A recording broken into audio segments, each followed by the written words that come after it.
was actually a really hard one for me because, you know, I started out with the same attitude I have to most things, you know.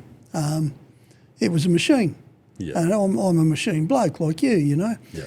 In fact, the only difference is if you'd looked underneath Milo, you would have gone, gee, that's a mess. You know, you really should have tidied those welds up on the inside too, you know. But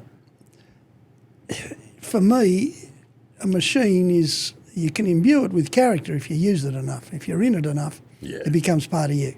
Yeah. And that's a good feeling.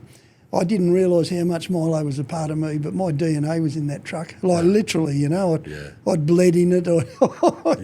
I'd shaved my beard. I'd done a lot of things in that truck and, over a lot of years. And but she was worn out. And the problem was I could have got big money to stick it on a pole at a four-wheel drive business. Yeah. In fact, I won't mention who, but a rather large one in Victoria wanted it on a pole. And it was going to be, you know, decent dough. And then, as I say, the museum rang up and said, look, we're looking for iconic vehicles for our four-wheel drive collection. We're going to go that way. We're going to do this, that and the other.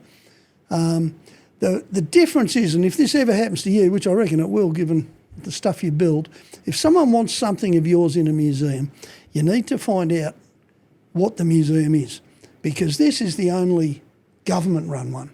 Right. Everybody else is a private museum. So you put your vehicle in it and your kids forget about it and it just became theirs. And if they sell it, you know, sell the museum with the collection and ownership isn't clear, you're in strife. So in my case, I didn't really want to sell Milo. I didn't want to see it on a pole.